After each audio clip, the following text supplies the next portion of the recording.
Good afternoon. Welcome back to the County Council session. We will continue a review of the FY27 operating budgets and the capital improvement program. We're going to continue now with item 7 is the Department of Health and Human Services Social Services Office. And I'm going to turn it, before I turn it to Councilmember Lukey, I'm going to ask Councilmember Shebra Evans to make a quick announcement. Sure, Madam President. Thank you so much. And just want to let everybody know when I slip out of here at 2:30, I'm going to still be listening virtually. I think this is really important, but I have a doctor's appointment, but I still want to be a part of the meeting. So I just want everybody to know that before I walk out. Thank you. Thank you for that. And do we have Councilmember Sales online? Yeah. All right, perfect. With that, now I'm going to turn it to Councilmember Lukey. Thank you, Madam President. And so we're now going to walk through the Department of Health and Human Services, Social Services Office, FY27 operating budget. And I know Dr. Mensah couldn't be here today. I want to thank Lisa Merkin for being here for any questions that folks have related to the Office of Social Services work. So there were 3 items that we approved without objection. There were 2 recommended reductions that the county executive had sent over, and then one was the conversion of unfunded long-term contractor positions in the Office of Eligibility and Support Services to support increased activities related to Medicaid eligibility. That line item for $800,968. They are the folks who assist our residents who need help applying for processing work items in the Maryland Health Connection portal and emergency medical services applications, enroll eligible customers into our managed care organizations, and troubleshoot our complex or unresolved cases. So they need to, the Office of Eligibility and Support Services has stated that they needed to convert the 7 contractual positions into merit positions to meet the rapidly increasing eligibility workload and to ensure compliance with state and federal program requirements. And you also discussed expanding enrollment opportunities out into the community and other locations, which would help with our residents being able to access those services outside the main Department of Health and Human Services budget or office to dovetail with some of the conversation we had earlier this morning. So that is the recommendation from the committee on that. And we did not have any split votes or other controversies at committee related to this packet item. Yes, it's great. Thank you. And now turn it to council staff. Is there anything else to add? Nope, that covers it. Thank you. Perfect. And what about the department? Anything else that you'd like to add here? Madam President, there's nothing else for us to add. Love it. Thank you so much. With that, everybody, I wish it was like that every time. It's not. With that, we have a recommendation from the Health and Human Services Committee. Those in favor, please raise your hand. It is unanimous. I love the yellow. Now I can see it. So we're going to move on to item number 8. It's again the Department of Health and Human Services, Children, Youth, and Family Services. It's a joint committee work session between HHS and Education and Culture. I'm going to turn it to Councilmember Wojo-Wando. Thank you, Madam President, and thank you to our CYF team and to the entire team. Early care and education, which we'll talk about a little bit this afternoon, this was a joint committee discussion, and I want to thank Dr. Bridges and team, and as Ms. Garibay-Aquino comes up, and Dr. Mensah in his absence, and the entire CYF team. The internal reorganization of the department has been undertaken over the last year and has been substantial. So I want to thank you for all the work that's gone into that. And I believe that the CYF team is more rationally structured, and this budget reflects that. The joint committee placed 3 items on the and Ms. Rodriguez-Hernandez will, as always, correct me if I miss anything. 3 items on the reconciliation list. Each one addresses a really important obligation. And I think this is one of the ones that should have this asterisk in it. The first is 2 contractors for MCPS protective service clearances at $160,000. This is an operational follow-up to the Inspector General's report on MCPS background screenings that the Audit Committee reviewed in September. I was on the Audit Committee when we did that, in November last year. And we obviously had a lot of discussion about this. MCPS had a severe backlog, and HHS partnered up with them, and we are now in a much, much, much better place. They've completed the backlog, and this $160,000 will maintain 2 contractors going forward to keep the clearances flowing so that there's never a backlog again. Without it, just to be clear, so we know why I think this is critically important, 1 individual would be left to process all MCPS, CPS clearances countywide, and that's not sustainable. The Joint Committee voted 5-0 to concur with the recommendation. Do you want to just go through the other 2 real quick and then turn? Okay. The second is the Rapid Response Hotline for $151,610. This was an enhancement sent over by the executive on April 21st. The Joint Committee also concurred and placed that will go on the reconciliation list. And third would be to continue, and we talked about this earlier, we made a vote on it, but the third item would be to continue the DHHS's administration of the George B. Thomas Saturday School tutoring services. And we took a vote earlier to put that in the base budget, which we're happy and glad. I know see the director, executive director here, Lakeisha Bailey is here. And so I know you've been furiously texting and worried about this, as have your board, but this is taken care of. So I will now stop there. Ms. Rodriguez-Hernandez, is there anything else? For the operating budget, yes, those are the 3 items for the reconciliation list. Just noting again that those MCPS, CPS clearance contractors would resign in the social services office. They were placed in the children, youth, and family service area, but they do fall under child welfare services. So just going with the budget book as transmitted. So just a note on that. And then after the operating budget, we also have 1 CIP amendment for the council's review. Yeah. Why don't you go ahead? You're on a roll. Okay, Just bring all that up right. now. So on April 21st, the executive transmitted an additional amendment to his FY 27 to 32 capital improvements program for the Child Care Renovations Playgrounds project. The amendment replaces $500,000 in GO bonds with state aid in fiscal year 26. However, the 6-year expenditure schedule and funding schedule totals remain otherwise unchanged, and that PDF can be seen on circle page 88. Council staff concurs with the executive's recommendation. Back to you, Madam President. Thank you so much for that report. And I just want to give a special highlight to one item that Councilmember Jawando mentioned, and that's the CASA hotline.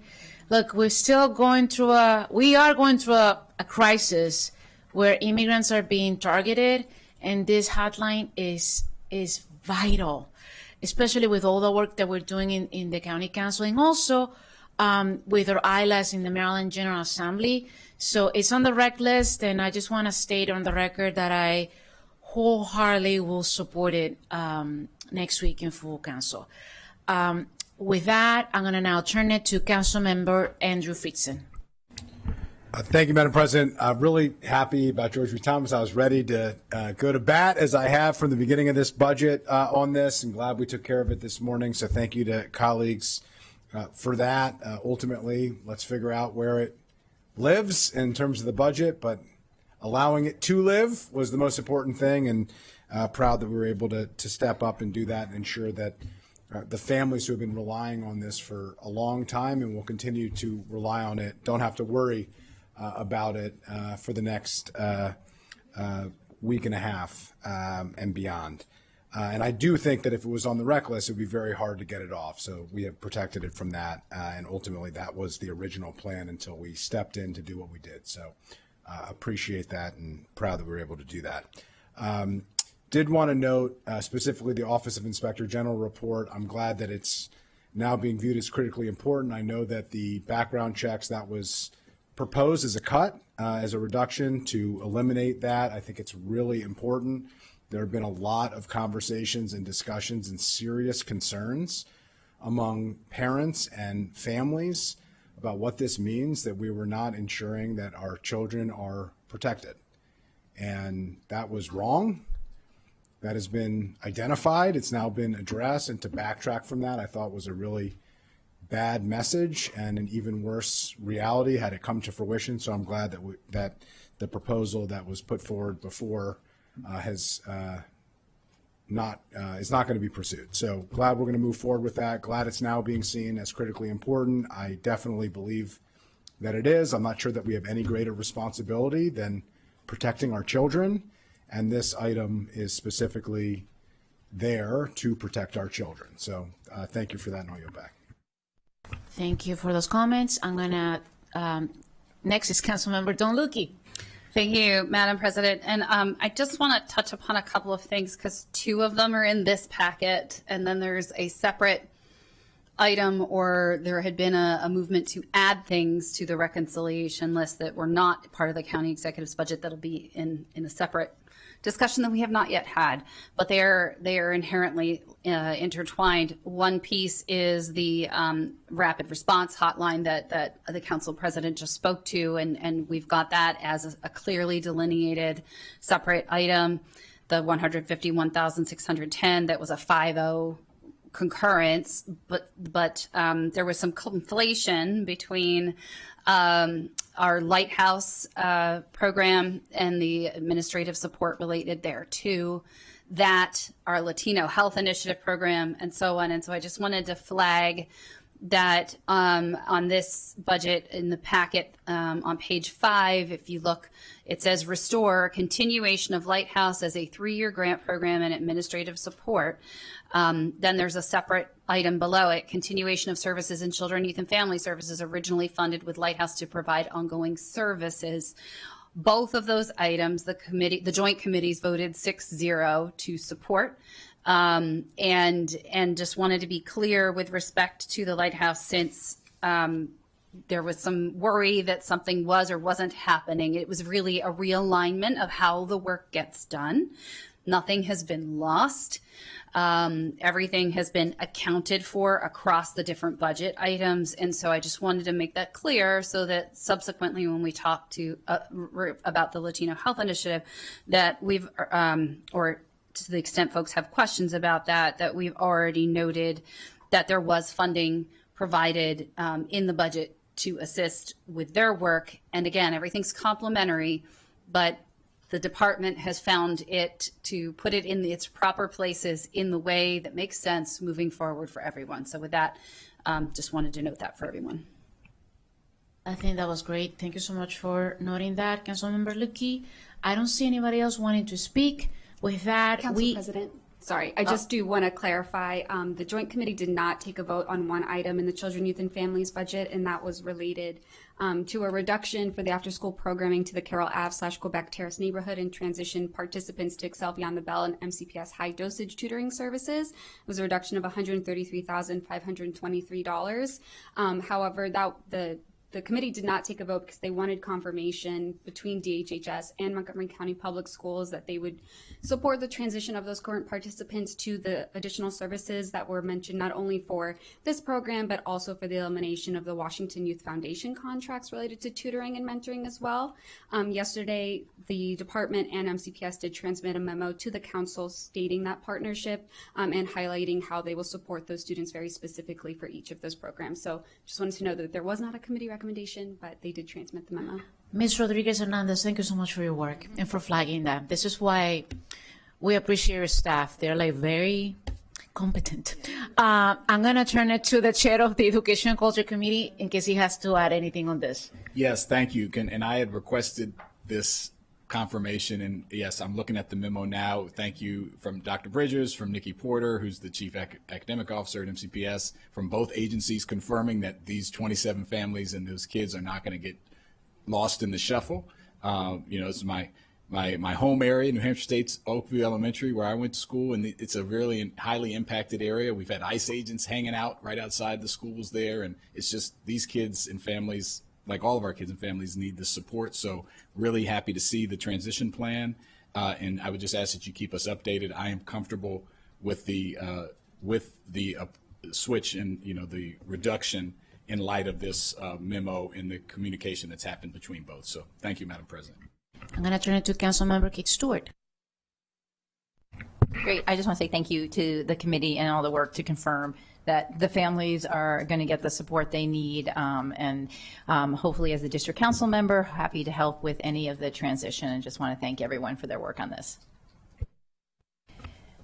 Now we can go ahead, right? Okay, so now we have a recommendation by the Joint Health and Human Services Committee and Education and Culture Committee. Is there a motion to approve? Moved by Councilmember Don Lukey, second by Councilmember Wojawando. All those in favor, please raise your hand. And it's approved unanimously. Thank you so much for your help. We're gonna move on to item 9, Early Care and Education Non-Departmental Account. I'm gonna turn it back to Chair Jawando. Thank you, Council President. I know we've got little musical chairs. The Joint EC-HHS Committee had a work session on April 22nd, and we reviewed the Early Care and Education Non-Departmental Account. Again, want to thank Dr. Bridges and the entire team, Ms. Anais and Ms. Garibay Aquino.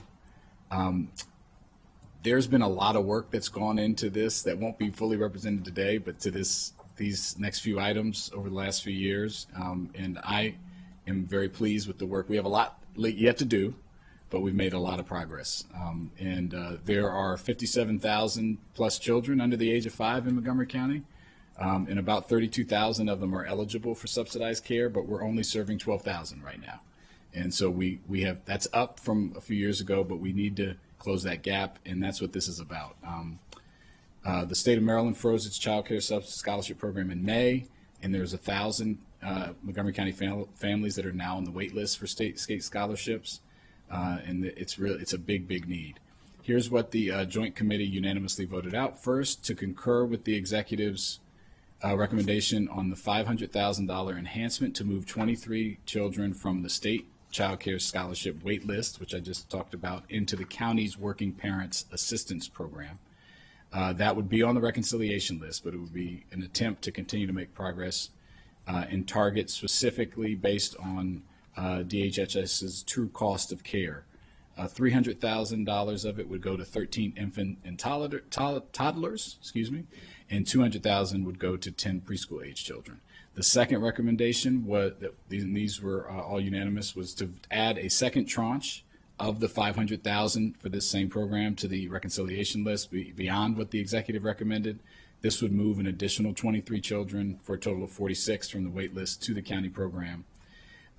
We did this at a time where we know there's a big budget gap, but this is obviously a huge need for working families to have access to child care in early care and education. And the third was to concur with the executive on the conversion of 7 positions, 5 contractors moving to merit, plus 2 new merit positions at 0 net cost, which is important to note.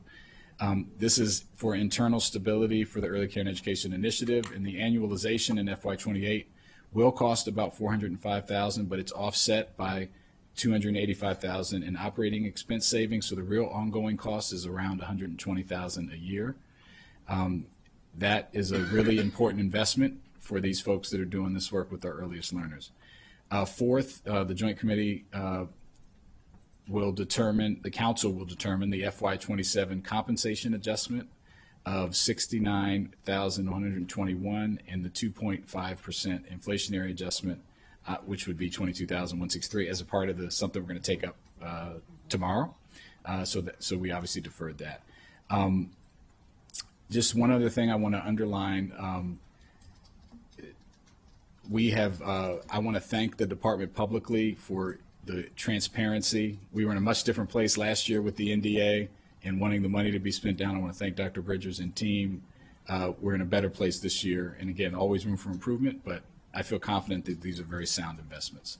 And then obviously the second thing is the federal environment.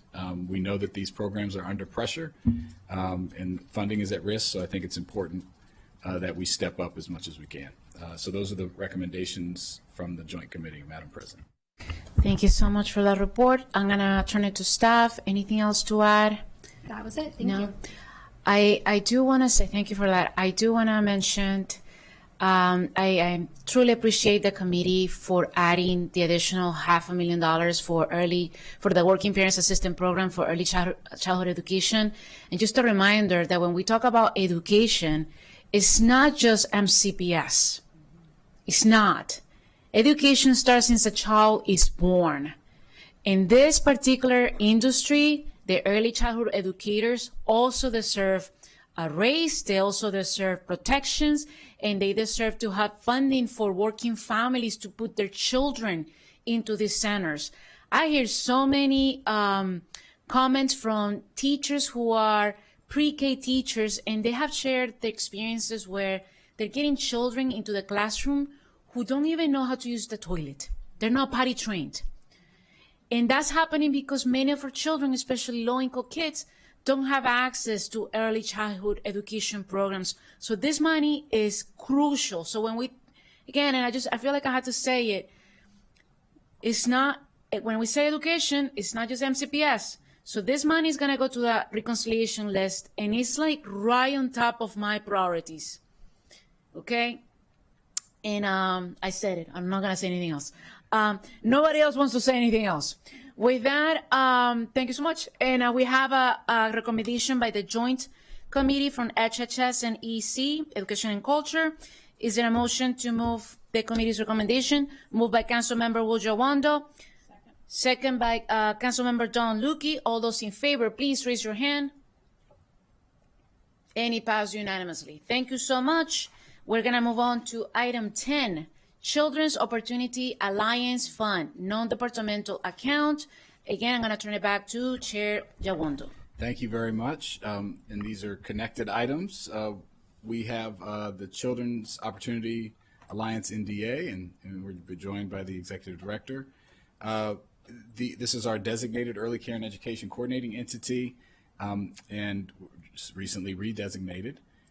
The executive's recommendation is pretty straightforward. It's the inflationary adjustment for the COA NDA, and obviously that will be decided tomorrow.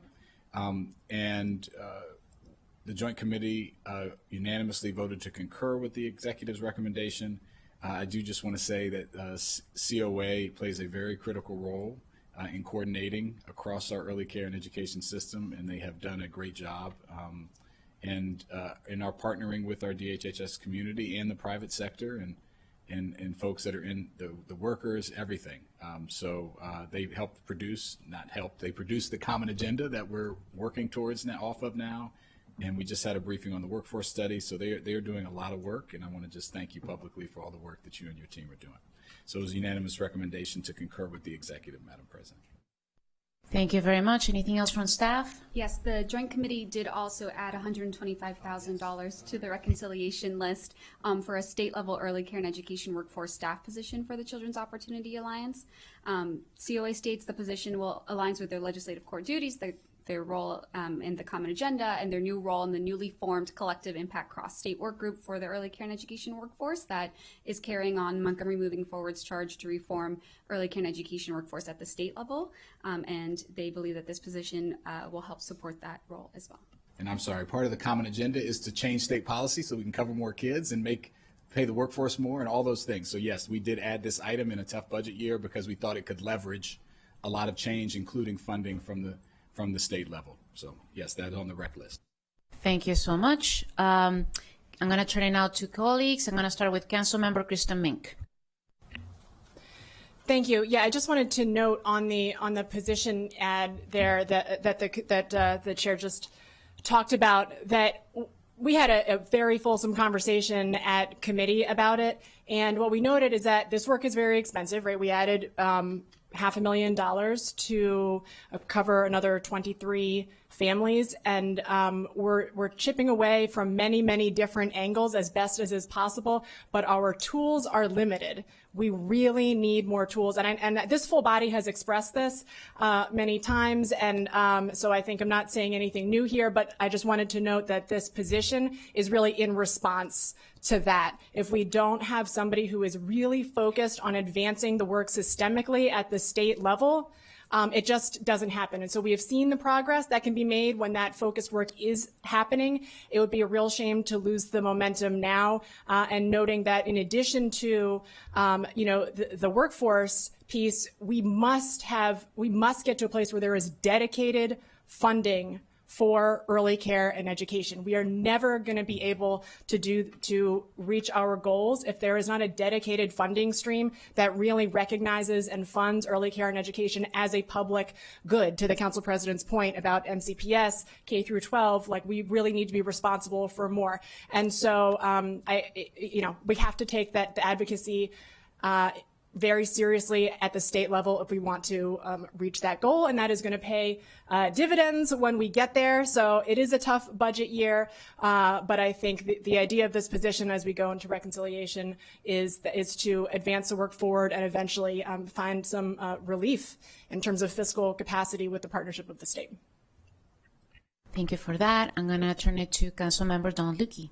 Thank you, Madam President, and thank you all we've come a long way, I believe, but we still have a long way to go. And I was kind of thinking about this as my colleagues were speaking, and about how it's trying to bake a cake, which is very precise, very scientific, very chemistry based, but not having all the ingredients because we can't control for that locally. Right. And so many of the things that have to be done to help facilitate change in the ECE space relate to changes that have to be done at the state level. And we have to find better ways of marshaling that advocacy. And when I say that, I don't just mean during the legislative session, right? Like this has been longstanding needs where Comar needs reconciliation in the worst possible way in the entire ECE space. It just does. And it has needed it for a very long time. And so, my ask is that as we continue to try to forge this path forward, and I appreciate Montgomery County being a leader, because I do view you all as being leaders in this space and innovative and trying to do what you can, even if the 6 ingredients are missing.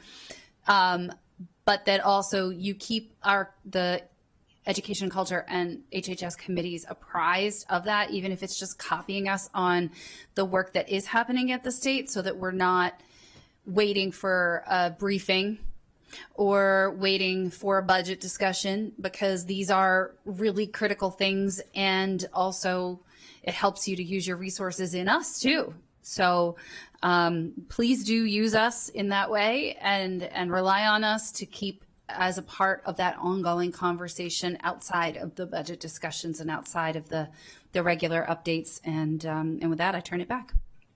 Thank you. Next, I have Councilmember Andrew Fritzen. Yeah, I'll just be additive, agree with what colleagues have said. Obviously, tough budget year, but early child care is a priority. We've all talked about it. We need to be investing in it.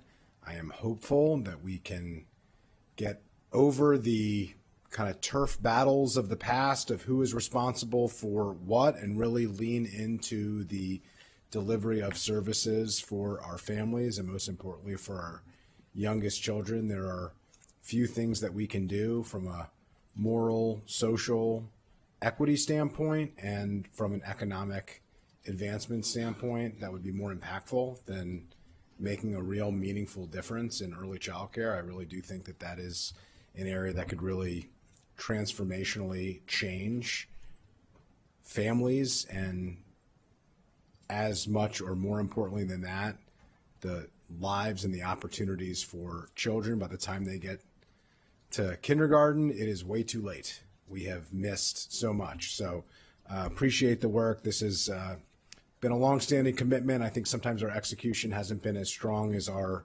intention, and hopefully we can match the execution and the impact with the intention and the commitment, because I know we all share it. Thank you. Next, Councilmember Shebra Evans. Yes. So good afternoon, everyone. So my tagline has kind of been, I'm new, but I'm actually not new to the work of COA. So I really thought that adding this position was really, really important and critical to the work that you're doing. So I just wanted to kind of jump on and say, I see you, appreciate you, and looking forward to what's to come. Thank you. I don't have this. You don't have to. Before I ask for the vote, I just want to say, because usually when we vote and the department is done, they just run away. I'm going to ask you, don't move, okay? Because I have something else after this. So with that, we have can I get a motion to approve the Children's Opportunities Alliance Fund non-departmental account budget? Moved by Councilmember Wojo Wando, second by Councilmember Don Lukey. All those in favor, please raise your hand. It passed unanimously. Okay, so earlier today, we had a conversation about $10,000 for the Commission on Aging for a particular forum that they have, and we asked staff to check in with our attorneys, and the attorneys got back to us. Everybody here has an email that arrived a few minutes ago saying that, yes, we do have the legal authority to place it in your department. Now, the question is it advisable? That's a different question. I'm going to turn it to our Ms. Wellens in case I miss anything. Thank you, Madam President. You did not miss anything. I did confirm with the Office of the County Attorney that you have the legal authority to do the proposed appropriation. Thank you. And I think we do need to make a motion because we voted without it. So we need to put it back in. So can I get a motion to... Second. Can I get a motion? Yeah, no, I'm gonna say, and they will. It's like a blank check. Well, I can be very creative. Can I get a motion to place $10,000 in the HHS budget for the Commission on Aging for the $10,000 on the public forums? Yes, there you go. Somebody move it. Moved by Councilmember Kristen Mink, second by Councilmember Don Lukey. All those in favor, please raise your hand. Against? Oh, wait, that was a 4, right? Councilmember Sales, I'm gonna say that as a 4. Yeah, that was a 4. Against? No one. It passes unanimously. Okay, now you can leave. So the next one is the Office of Human Rights. Thank you so much for coming, Dr. Bridgers. It's always great to have you around. And for that one, I'm going to turn it back to Councilmember Lukey. Let's just wait a couple seconds for people to come back.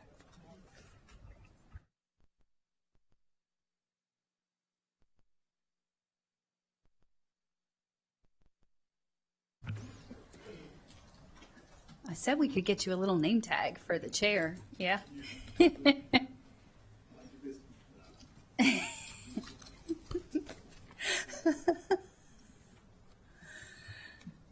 Well, thank you. We're going to turn now to the Office of Human Rights budget. This was pretty straightforward. There were some staffing recommended downward adjustments for staffing that was just related to compensation adjustments that was agreed upon 3-0 to approve the county executive's budget as recommended, but I have to flag because we held our session at committee prior to receiving the county executive's April 21st memorandum, which recommended adding $110,000 to the operating budget for the Emery Grove Displaced Residents Task Force established by the state, working in partnership with the National Fair Housing Alliance and the Housing Act of 1941 as amended to study how our urban renewal displaced residents of the Emery Grove community, which is near and dear to my heart, how we may serve those folks with the new project that is moving forward to create new housing opportunities in that area. And this is a time-sensitive issue. I know many of us are aware of the history of Emery Grove and the urban renewal that occurred in the 1960s and 70s. And the work that has been ongoing with Reverend Warner and the community with the Housing Opportunities Commission, Recreation, and the overall Heritage Emery Grove project. But this particular budgetary ask for the $110,000 to support this work with the National Fair Housing Alliance will allow the county to tap into the expertise that they have on fair housing laws around the nation to improve our own laws, our own processes and procedures and policies to the benefit of families countywide. It will also help the task force. Again, it's a state-created task force that has been with its work ongoing in making informed and implementable recommendations for equitable and restorative homeownership, so that Montgomery County can address the historic injustice of urban renewal in this community and serve as a model for similar efforts elsewhere. But the short takeaway is this item helps us to do the work we're going to have to do anyway, that we got to get done, and will be to the benefit of the entire county as we work through this, and the council as we work through this. And I want to let Director Stowe and Selena Mendy Singleton, Miss Selena, please to speak about this issue. Thank you.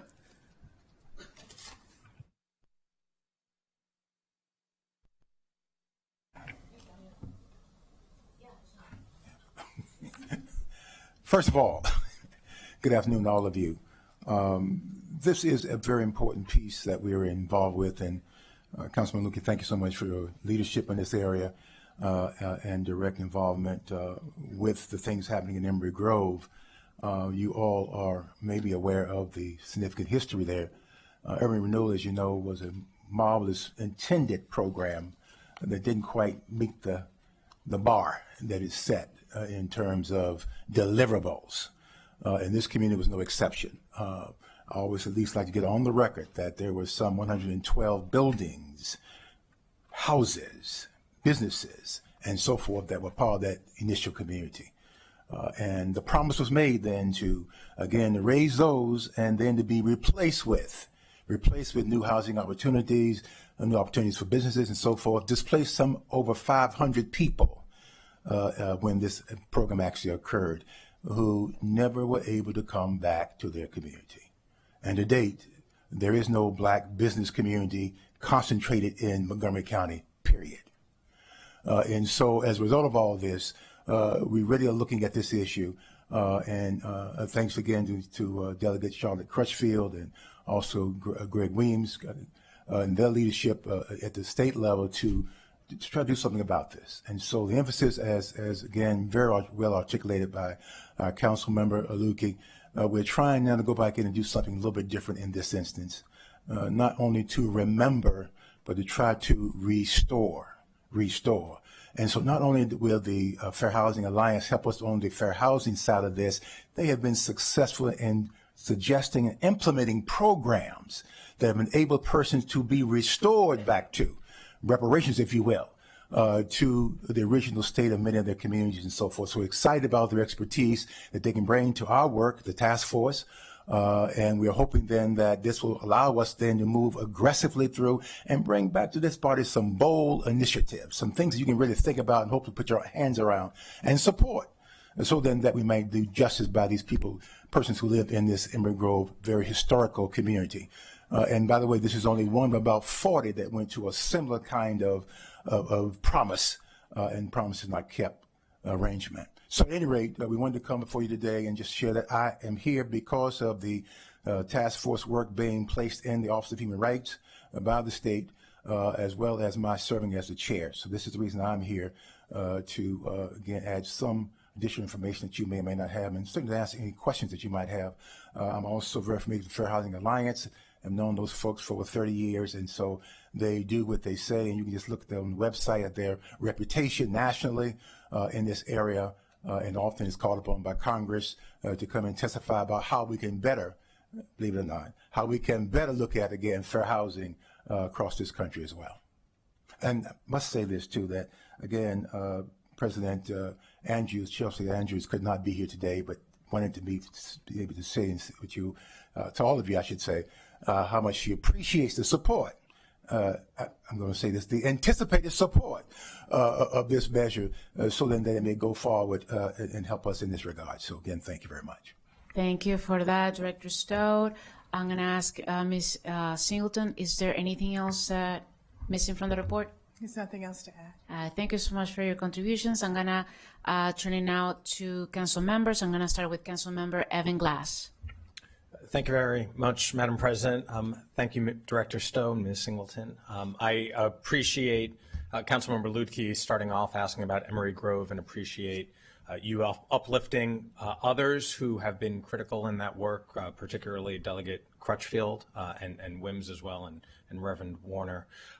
I wanted to also ask you, Director Stowe, about other aspects of the office, particularly the Committee Against Hate Violence and the Human Rights Commission itself, recognizing that so many of our neighbors are in fear, are being hated on, in person, online, in our community.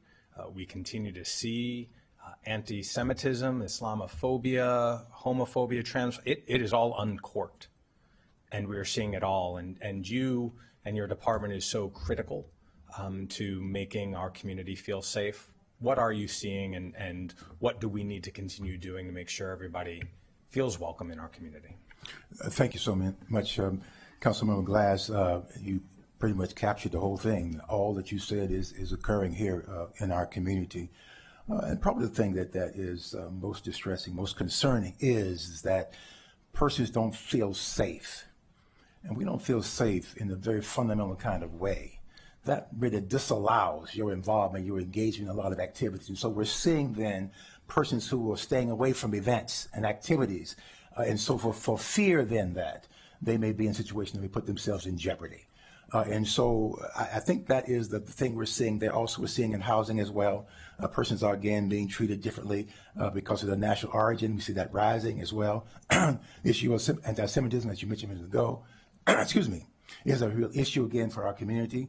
And one of the tactics that still remains a real issue is that folks are going into our libraries and inserting books with little membership cards that they think persons who might read a given piece of material might run into or see, and someone to be motivated to carry out, fill out, and turn back in. I mean, those are kind of tactics that we're starting to see, and I shouldn't say starting. We've been seeing them over time. They just seem to be getting a little bit worse and more evident. And so what we're trying to do then is to, through the Committee Against Hate Violence, is to try to bring focus to these issues. We're trying to bring about also attention to them through various programs and activities that occur throughout the year. We just heard testimony recently about some events going on where people were trying to counter-protest about various issues happening here, and they were in danger of counter-protesting against an issue. So all those are happening, so we're trying our very, very best to bring those kind of matters to the attention of the community as well, and find ways to influence the community around some of these issues and become allies to some of our communities that are under attack. So that's kind of our strategy right now. We need support always from those of you around this circle, half circle, I guess it is, to be involved and engage with us as well. And we appreciate your support, and also the support then also of County Executive Mark L. Richards in addition to that. So that's a very overall kind of piece. It's not a specific piece in terms of data, Councilman Glass, but that is the reality that we're seeing on the ground. You captured the sentiment, because really these are things people are experiencing. They're emotions that they have, and so it's not necessarily an FBI or a police data point.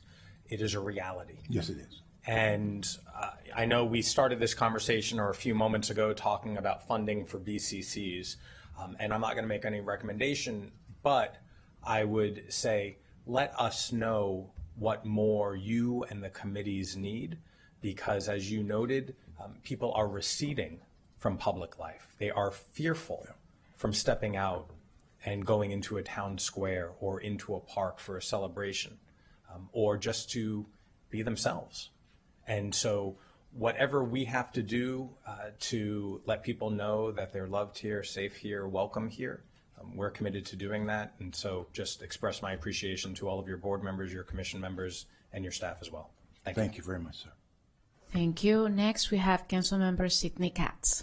Thank you, Madam President. And I, too, want to thank Director Stowe and Ms. Singleton for her assistance on this, and Councilmember Lukey for all of your words on this statement. But we need to very publicly thank Reverend Warner and Delegate Crutchfield and Delegate Wims. Director Stowe, you were most diplomatic when you said that what happened 50-some years ago when Emory Grove was something that I believe Montgomery County had good intentions. I don't believe they meant to be as horrible as they were to that community, but they were.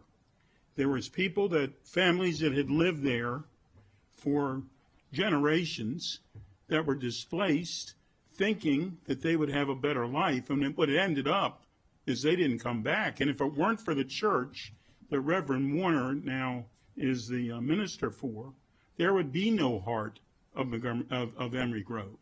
It absolutely remained the heart of Emory Grove and the people that were there. And they came back to services, but they certainly didn't come back to live.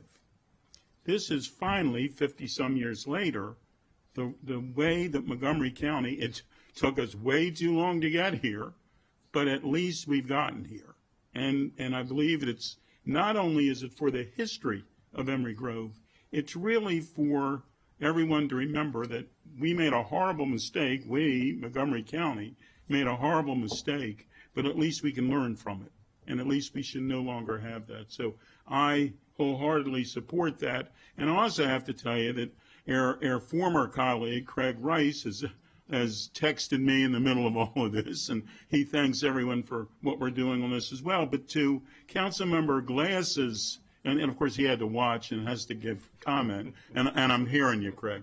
But anyhow, but to Councilmember Glass's point about people being afraid, Craig Rice is now man of food, and he was saying how they've had to go out and deliver to people because they're afraid to come out to get food for them, not just for themselves, for their children.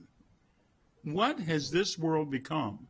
And how embarrassing it is that way. But we, working together, can come up with a better life. Thank you, Madam President.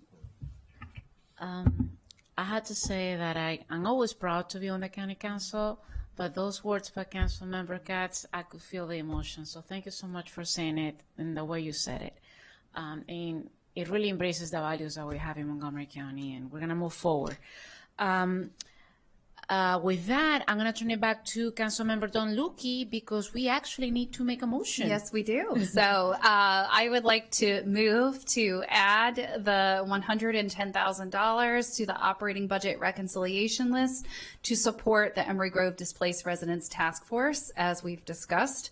And we need to take a vote on that, and I need a second.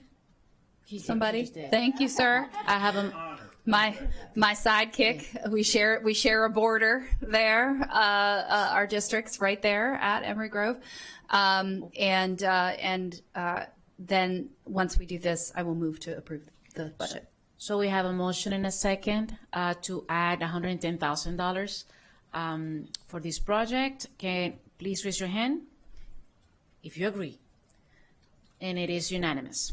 Now I need a motion to approve the Office of Human Rights budget as amended today. So moved. Moved by Councilmember Don Lukey, second by Councilmember Woljawando. All those in favor, please raise your hand.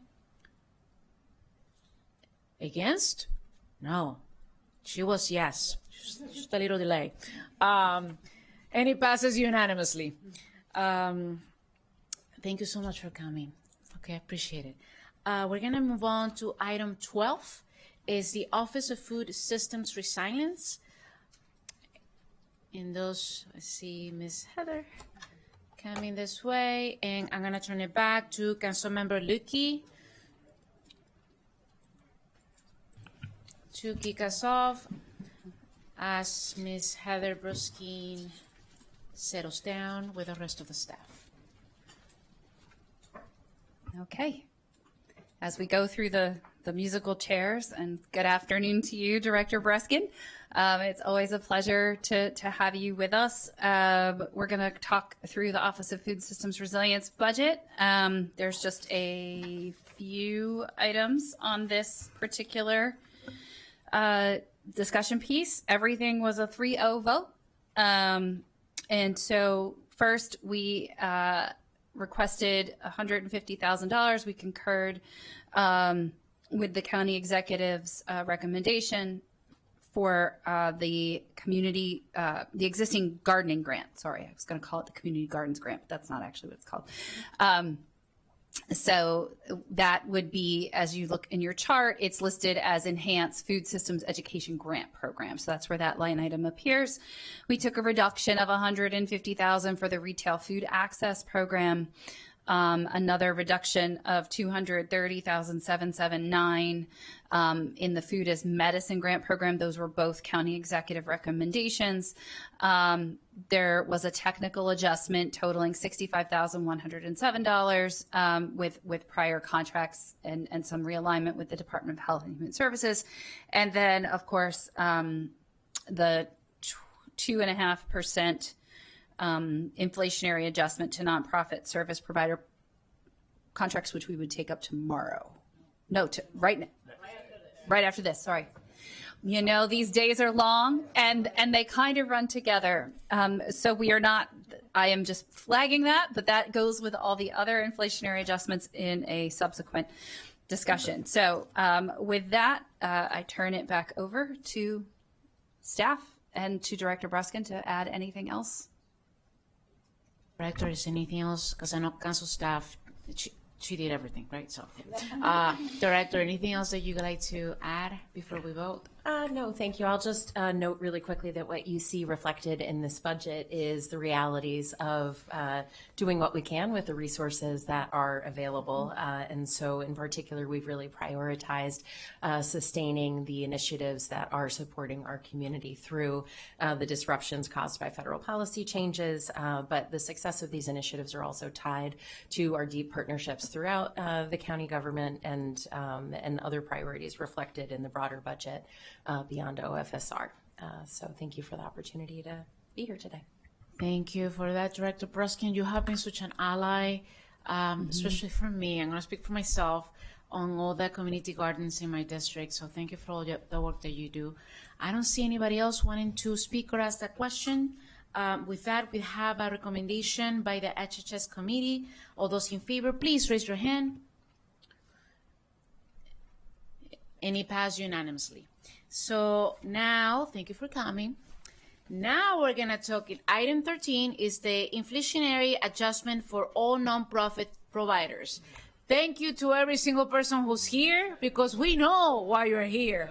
And it's awesome to see, we see you, and I love that you're not clapping. That means that you have heard me in the past. You can go like this, exactly. But I love the little papers. I would say it's amazing to see the huge diversity of nonprofits that are here today, and it speaks highly on the work that you do and how important you guys are for Montgomery County. The nonprofit sector is part of the engine of this county, and we see you, and I'm just gonna leave it there just gonna leave it there. And I'm gonna now turn it to council staff, because we don't have a committee recommendation. This is actually a work session in action. So I'm gonna turn it to staff to please walk through the report. And then I'm gonna open it up to colleagues, okay? Of course, no problem. The county executive's FY27 recommended operating budget includes a 2.5% inflationary adjustment for nonprofit contracts. This amount is totaling $4,406,450 across multiple departments and non-departmental accounts. Of that amount, $4.3 million is in tax-supported funding, and $37,400 is for non-tax supported funding. The executive's recommendation for a 2.5% increase is also consistent with the increases that the executive has proposed for the organizations that are providing services to people with developmental disabilities, which we spoke about earlier today. And that also includes the supplement to adult medical daycare providers. Just as a quick note, each 0.5% change in the inflationary adjustment is equivalent to about $881,000, with $873,000 of that being tax supported and $7,400 of that being about non-tax supported. And then also as a note, because I know that this was talked about a little bit, just the numbers for a 4% inflationary adjustment, that would be equivalent to a little over $7 million, and to achieve the 4%, the council would have to add three tranches of 0.5%, which would total $2.6 million. And for a 7.5 inflationary adjustment, that would be equivalent to $13.2 million. And in order to achieve that, the council would have to add 10 tranches of 0.5%, which would total $8.8 million. There is also a table on page 2 of the packet or cover page, which helps to display a breakout of the 2.5% adjustment across all of county government. And so with that, I can either turn it to my colleague or back to. Mahnur Anjum, Office of Management. Yes, Mahnur Anjum, Office of Management and Budget. I don't have any comments at this time. Thank you. Yeah. Thank you so much for the report. And I think the bottom line is simple. At least I'm going to speak for myself. As it was mentioned, the county executive recommendation is a 2.5% increase. Last year, we approved 3%. So his proposal is less than what it should be. My point when I share my budget guidance really to my colleagues is that it should be at least 4%. Then I have heard from colleagues, and I'm going to point out to Councilmember Wujawando because he was the one who put it in writing, so I appreciate you for that. He's saying that it should be 7.5%. My recommendation is to, since I said at least, and he's saying 7.5, we should put trenches, as you see in the report, the 10 trenches of 0.5% each. I'm okay to put in the whole thing, and at the end of the day, we're gonna decide on reconciliation as well. But I do think it should be at least 4 and nothing less. But that's my view, and I'm gonna now turn it to Councilmember Wojawando. Thank you, Madam President. I appreciate you teeing that up. Thank you all for being here today. I often say the millions watching at home. There's you represent millions of folks, or at least thousands of folks that you help across the county, in our county of 1 million. Yeah. We know that this has to be higher, and I think every colleague up here agrees. And we've been going through the budget this past week, and as part of the proposal I put out a few weeks ago, I made some very tough choices to recommend reductions, and as well as an income tax increase on our wealthiest residents to help support the community members that you're supporting every day. And that's why I'm asking for 7.5% on this item. I know you all asked for 8, and I see the signs, but it's pretty close. It rounds up to 8, because this just isn't optional. The federal funding landscape, there was a report, 473 federal contracts and grants to nonprofits and businesses in Montgomery County that have been terminated or frozen. It's probably higher now. Nonprofit Montgomery surveyed the sector 6 months after the administration. 74% of nonprofits at that time reported a decline in individual giving. 2/3 reported declines in corporate and foundation giving.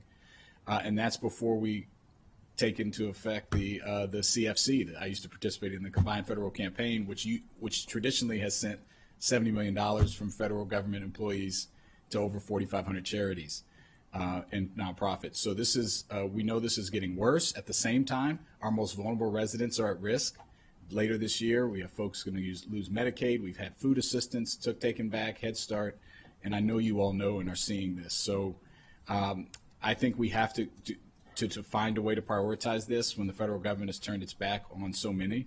I proposed a 5% increase on the 2.5. So I'd like to move that we put all 7.5% in 10 tranches of 0.5, as the Council President mentioned, on the reconciliation list. We have a motion by Councilmember Wojawando, second by Councilmember Kristen Mink. I'm going to open up for discussions. Are you done? Okay, so I'm going to start with Councilmember Kate Stewart.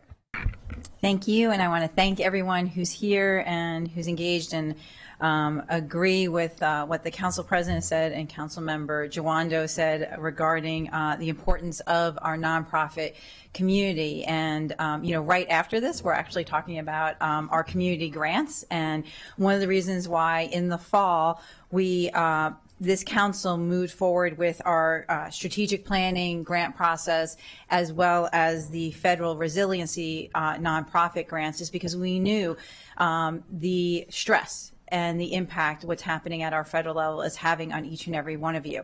And there are so many factors that are impacting your work day in and day out. And as somebody who had been worked for a nonprofit for a number of years, understanding that a 2.5 increase in your contracts is nowhere near enough to do the work that you do day in and day out, and that we are asking more and more of you. And so I'll support the additional tranches and hope that we can get as close as we can. As you, I know all of you have been watching us this week, and we have some very difficult choices to make over the next few days. And I just want to thank you all for being here, for continuing to do the work in partnership with us. Thank you. Next. Oh, no, please don't clap. Please don't. Thank you. Councilmember Andrew Fritzen. Yeah, I really appreciate it. First of all, thank you to all of our nonprofit service providers, some of whom are in the room, thousands and thousands of whom are not. And we appreciate all of you and just wanted to acknowledge you for your work. For decades, Montgomery County has relied on our nonprofit service providers as a core part of what we consider to be primary functions of government. As an extension of county government. I have had many conversations with people like Chuck Short and others who have been part of this from the beginning in creating the nonprofit government partnership that we have in Montgomery County, which is totally enmeshed as part of the social safety net. And I do think that this annual exercise is a disservice to our providers and is really challenging for our vulnerable residents. And the entire model that we have is broken. So I just want to acknowledge that this is not a functional system, both in the way that we handle the budget and the inflationary increase every year to attempt to meet the needs, which it doesn't. 2.5% does not come close. And whatever number we ultimately land on probably won't either, to be totally honest. Every bit will matter, every bit will help, but ultimately it won't. And just the entire manner in which we fund our grants and our contracts doesn't really work. You shouldn't have to take out a line of credit as a social service provider in order to carry out a contract for a government service. But that is the situation that we put folks in. We need to move towards a better, more functional model. There are models that work at the federal level in other jurisdictions that we can adopt. I don't think that we have adapted our groundbreaking partnership, which started as being unique, but have not met the moment and the time. And I think it has been a disservice to our partners. Having said that, I just want to acknowledge there isn't a funding mechanism right now for the 7.5%. What has been proposed is taking what was already in the county executive's budget, a piece of the income tax that was proposed, and using a piece of that to fund this. And so ultimately, I just want to acknowledge what choice that we have before us. Ultimately, we're going to have to figure out this set of 10 tranches on the reconciliation list, which is going to go and compete against everything else. And so I just think it's important to talk honestly about what the actual decision is before us and what the determination that we're making today. The choice that we make here is tied to nothing else other than being on a list that is going to compete against every other thing that has gone on the reconciliation list today and in every day this week. And so that is the honest truth of where we are. And ultimately, I think that there is a shared commitment that everybody on this dais is going to try to do everything that we can to support our nonprofit service providers and figure out exactly what we're able to do. And ultimately, I think having 10 tranches in play to be able to try to get as much money as we possibly can at the end of the day is going to be really important. So thank you to our nonprofit service providers for all of your work and support. I will be strongly supporting having the opportunity to provide as much help and as much support as we can at a time when there is more need than you can keep up with.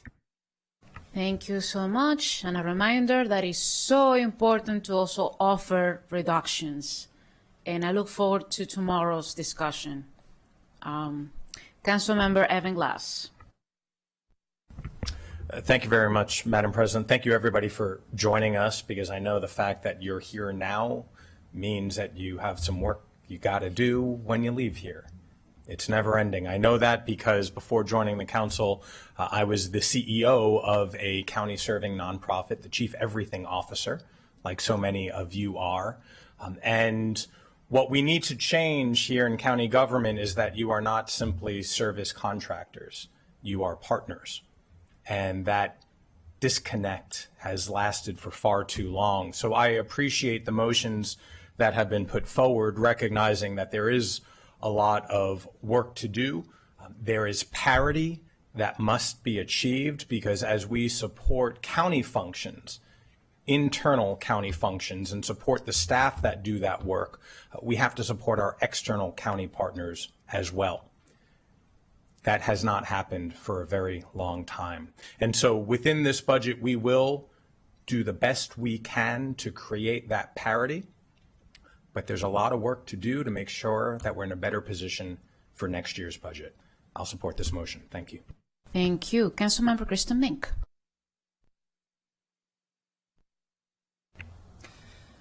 Thank you. Likewise, appreciate everyone who is here, everyone who is not here. Nonprofits are essential and an essential part of our county government infrastructure. You all do things that we on the government side cannot do as well or as effectively. We have seen that play out in many ways, and that's why it's so important to make sure that you are funded to be able to continue providing those services, and you have to be given the same priority that we give to making sure that our official county government departments are able to keep running, because you are an essential part of the infrastructure. So I thank you all for being so engaged in this process. To the point that Councilmember Friedson raised, we do have a very, very stark reconciliation process in front of us, and I agree that it's really important to be very frank and as transparent as possible as we move into that. So, you know, we're going through the votes to build a reconciliation list right now, but the revenue picture that we are looking at is not remotely close to being able to cover the items that we have all sat up here and said we wish we could fund it. We are so far from that it is hard to. So I will just give you a few numbers that may be a little off from the last few days, but we are looking at the desire to fund about $232 million worth of items on the list. That includes the MCPS funding request of $179 million of increase, right? So these are all increases, that's why they're on the rec list. So for a total of $232 million. The revenue picture that we are looking at allows us to fund about $80 million worth. We discussed, in discussing the MCPS budget in the Education and Culture Committee,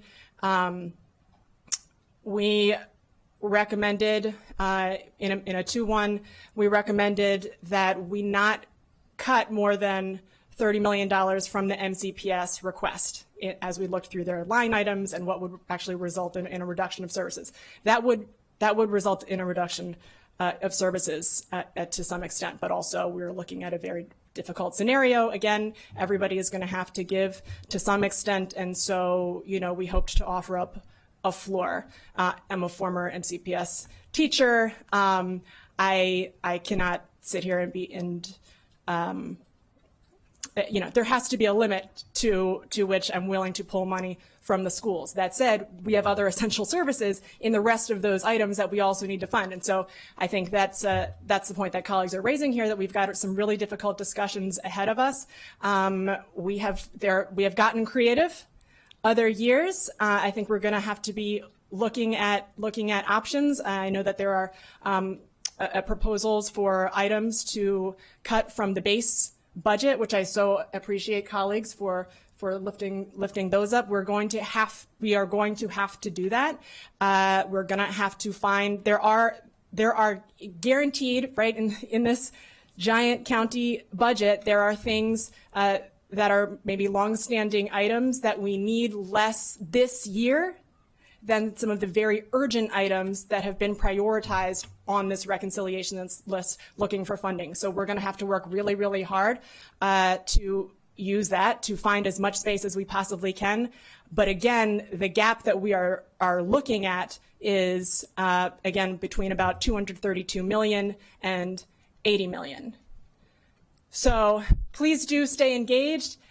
We are all open to creative ideas. We're all going to be looking to do the very, very best that we can, but this kind of starts off really the next round of conversations and of efforts here. So appreciate the engagement, appreciate all your work so very, very much, and we will do our very best. Thank you. Councilmember Wojo-Wando. Thank you. I just wanted to add two things. Councilmember Evans had to leave for a doctor's appointment. She said this at the beginning, but she is in full support of this motion, and she wanted me to say that publicly. And she's on, so she'll probably vote. She'll vote herself when she said that. But she did ask me to physically say that. The second thing, I do think it's important to be transparent. The plan that I presented shows that there is a path. Now, we don't have to do everything that I said, but there is a path to not raise property tax and fund this increase. It's not an easy path. It requires a lot of reductions. It requires the raising of the income tax on our wealthiest earners, which I have said we should dedicate to you all. But it is a path. It requires difficult decisions, and that's what we're going to have to do. Tomorrow we have a big day where a lot of big ticket items that could be part of those reductions are on for tomorrow. The other thing that I want you to say, this vote is step one. It's a necessary step, because if we don't take this vote, it won't go on the list, and it couldn't come off. So while this is not a complete victory, it is a necessary step, and we need to add it so that there has an opportunity. It's $8 million. It's a little over $8 million to fund this 7.5%. I personally, the way it works, so you know, there'll be a list that goes to all of us that has everything on it, and council members will say what they want to fund. We will all decide and how we want to push it through, and not everything will make it. Not everything will make it, but it'll be important that, as some of us have said, I'm going to fight for this throughout the process. That's what we mean, and I just want to say that to you. I think this is something that we should fight throughout the process. Definitely higher than the county executive, as high as we can get, and that's why I'm proposing it at this level. But I do think it's important to be transparent with you, and that's why your advocacy in the work that you've done is so important, and it will continue. And thank you very much. Council Vice President Malcolm. Thank you. I did want to talk about the transparency. We had a community group in earlier today, and we voted to put something on the reconciliation list. And after they left, I realized by their response, they were thinking that we had approved their budget. So just want to make sure that everybody understands that what this is, and my colleagues have shared that. I just want to mention from the perspective of the 2.5%. We've spent a lot of time talking about compensation for not only for government employees, but also for MCPS employees, and going back and forth on what that number should be. All of the numbers we looked at were higher than the 2.5%. But what's missing is that the 2.5% isn't just for compensation. It's for everything. It's for rent, it's for electricity, it's for paper, it's for everything. And so we understand that, and we know the situation that you're in, and I appreciate the tranches. Thank you. Thank you. Councilmember Sidney Katz. Thank you very much, Madam President. First off, we need to all thank you for everything you do. And I am supportive of the 10 tranches. It's been said several times. I think everyone has said today that we don't know that those 10 tranches are all going to come your way. I mean, we'd be not transparent and not honest if we said that. But the bottom line is, in Montgomery County, a lot of people think that things are done, and I always call them the magic wand. We just need it to be done. So somebody has a magic wand, and it's going to get done. It doesn't. Somebody has to do the work. And in many cases, you, the nonprofits, the people who work with the nonprofits, for the nonprofits, along with the county employees, are the magic wands that we have. That's exactly what it is. You do our work. You do the work of the people.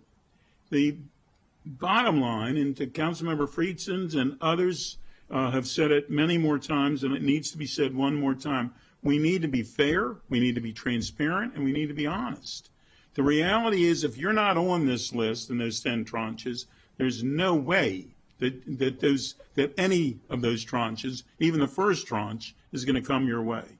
But by putting them all on, at least gives the ability, the possibility, and it's remote, but the possibility that you will get something more than what is being suggested. And so I think that's necessary. This is not the only year that this is going to ever come up. This is certainly not the only year that you all should be thanked. In many cases, you do the work that others would not do. And we thank you for doing it. But we are going to work together to try to come up with the best solution that we can do. Might not be a perfect solution. In fact, it won't be a perfect solution. But we're going to come up with the best solution we can do so that all of us can walk out of here knowing that you're appreciated and are going to be paid as much as we can afford. Thank you very much, Madam President. Very well said. Thank you. Next, I have Councilmember Dawn Lukey. Thank you, Madam President. And I know from meeting with many of you, you've heard me talk about sort of the big picture of things and how we know what things are within our control as a county government and what things are not. And there's a great many things that are impacting everyone you serve and the residents we serve that are outside of our control, and that we are tasked with trying to find a way to make everything work, knowing what limited things we do have control over versus those we don't.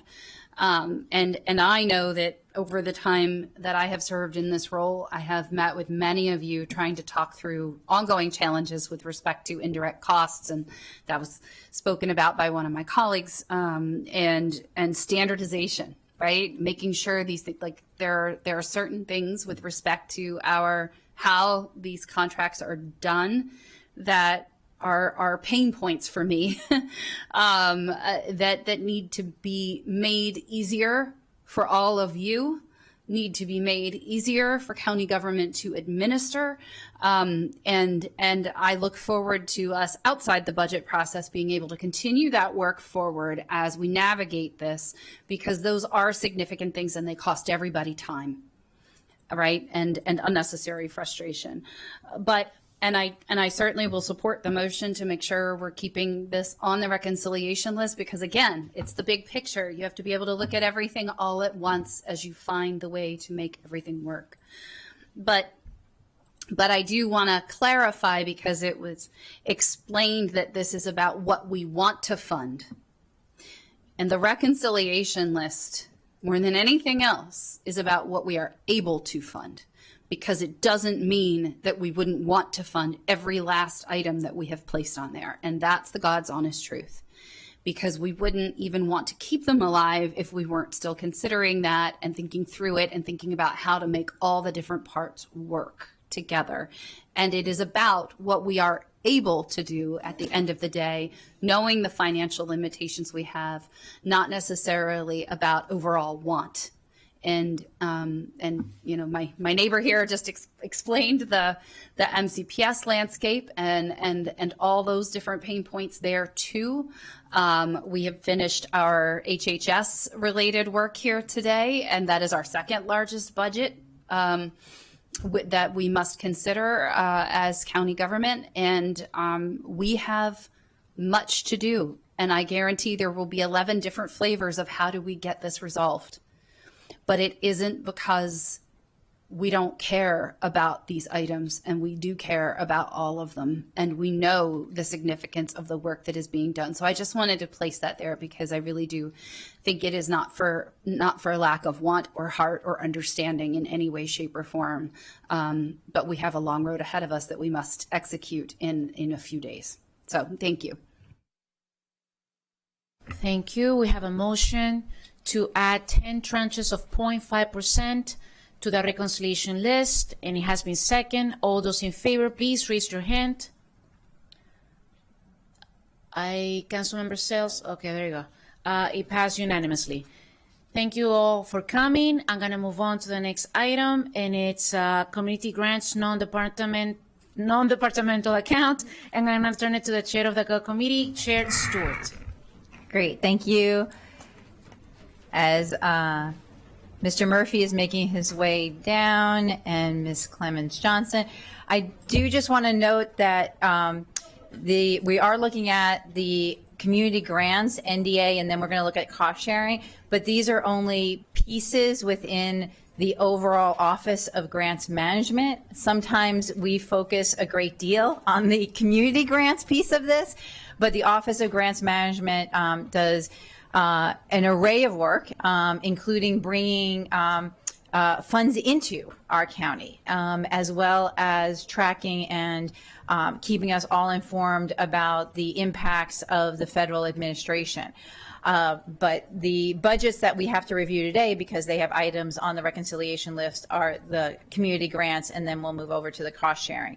And then so for the community grants, right now, what we have here is the Government Operations and Fiscal Policy recommended 3.0 approval of the community grants NDA. As a reminder, something that we've discussed a great deal as a committee and also on this council are the legacy grants, there is no plan in place right now for FY27 for the legacy grants, but they are continue to be funded. We have discussed what happens after that with those legacy grants, and it was the recommendation from the work group that we convened that we end the legacy grants and review them. We are going to keep them, well, the recommendation is to keep them in the budget for FY27 because that is what we promised these organizations, that they would have one more year. But I just wanted to note that the working group did suggest that and recommended that we do not continue with the legacy grants. So there's work to do on these legacy grants in the months ahead, but they are in the FY27 budget, as was proposed last year as well, to continue that. And so looking at this NDA, the only other thing here that's on the reconciliation list is a nonprofit federal resiliency grants in the amount of $1.5 million. It is the county executive's recommendation that we continue this program for next year and fund it for another 1.5. The council did have this supplemental in the fall, and Mr. Murphy can talk more about that and the success of that program. But realizing that much of the impact of what is happening at the federal administration is actually not going to be fully felt by our nonprofit community until after the midterm elections, that looking ahead of what our nonprofit community is really going to be facing in FY27, the idea was to continue and fund again $1.5 million in these grants. I think that covers everything on this NDA. Mm-hmm. Thank you so much to the chair of the committee. Staff, anything else to add? I'm going to turn it to the director, Murphy, in case if there's anything else that you want to mention. Thank you. Rafael Pumlejo Murphy, Director of the Office of Grants Management. I just want to begin by putting the context of the Community Grants NDA, because in a lot of previous hearings, this is seen as like the nonprofit funding for the county. And so I just want to drop a few stats. Even looking at the previous agenda item, they used $175 million base as how that 2.5 or the different tranches are calculated. If you compare that to Community Grants NDA is only 8% of that total. So this is a small amount of the total nonprofit funding that that the county gives to the nonprofit community. If you look at even just looking at grants, instead of excluding procurement contracts, OGM expects to put out $62 million in grants this year. Only 22% of that is coming from the Community Grants NDA. The vast majority of the money that we're putting out is from department-based budgets, Nonprofit Security Grant Program, EquiCare, Lighthouse, all of those. We are starting to do the innovative things that are done in other jurisdictions through a grants mechanism, but most of that is outside of the NDA. And even if you look at the 39 competitions or renewal processes that we did this past year, only 6 of them, or 15%, were coming from the NDA. Again, most of the money, most of the opportunities for our nonprofits in the form of grants are being put out by department-based budget. And so the partnership that we have with 7 different departments across county government to put things out as grants, I expect that's only going to increase. I expect the number of programs are only going to increase. I expect more existing funding streams to be converted from procurement contracts to grants, which are a much superior funding mechanism for our nonprofit partners. We can pay them faster. We can have more flexibility. They don't have to be reimbursable. There's a lot more options that we can do to support nonprofit partners through grants versus procurement contracts. But the Community Grants NDA does have its value. There are things that just don't fit into a department's mission, and departments are going to be focused on their mission. There are things that cut across departments, such as the nonprofit federal resilience grants that Councilmember Stewart just mentioned. And as I've said in many, many hearings, is we need to create different lanes for different types of nonprofits. We can't have the big nonprofits competing against the small ones. We can't have sectors competing against each other. And the Community Grants NDA is that kind of flexible space within county budget where you can do these cross-cutting or these innovative or these things that just don't fit in any of the boxes that we have in county government. And so these types of programs do retain the value. They are important, even if they're a small part of the overall pool of nonprofit funding. And with that, I'll take your questions. Thank you very much. We're going to start with Council Vice President Malcolm. Thank you. I just want to thank you so much, Mr. Murphy, for your work and for always being on the end of the telephone when we call. So I appreciate that. I know that it's been your tenure has been exciting for you. Yeah, not dull. And then I also want to thank Councilmember Kate Stewart from the chair of the GO committee. She has taken this on as something that's very important to really figure out. And so I just want to, say that FY28 is going to be here in the blink of an eye. And when we start thinking about the next 3-year cycle, that's just going to happen really fast. And so I know that the GO committee is monitoring that, but I think that that's something that we're all going to be watching closely, because when somebody gets a grant, they love us, and if they don't, we all hear it, right? And so we just have to all be very solid and confident about the process. And so I look forward to working with you, and I just want to thank you for everything that you've done. Thank you. That is such a great point, being solid and confident, meaning we need to trust the process, and we will get there. I don't see anybody else wanting to speak at this point. With that, we have a recommendation from the GO committee. Those in favor, please raise your hand. Just waiting. Please raise your hand. Maybe, okay. Any passes, the motion passes. We're just seeing here from one council members. We can get back to them. Thank you very much for joining us. I'm going to turn it back to Chair Stewart for the cost sharing MCG. Thank you. The GO Committee also reviewed the cost sharing for capital improvements, and I just want to say to Director Murphy, thank you. This program was really in need of, what did you say, Council Vice President Balcom? Certainty and confidence. And what you have been able to do over the last couple of years for us here on the council, for our community members, and also for folks in our state delegation who work really hard on their bond bills to get money to bring back here to Montgomery County, and the work you've done to really make sure people understand this process and that everybody who can apply for it, that the information is available. I just first want to say thank you very, very much for that.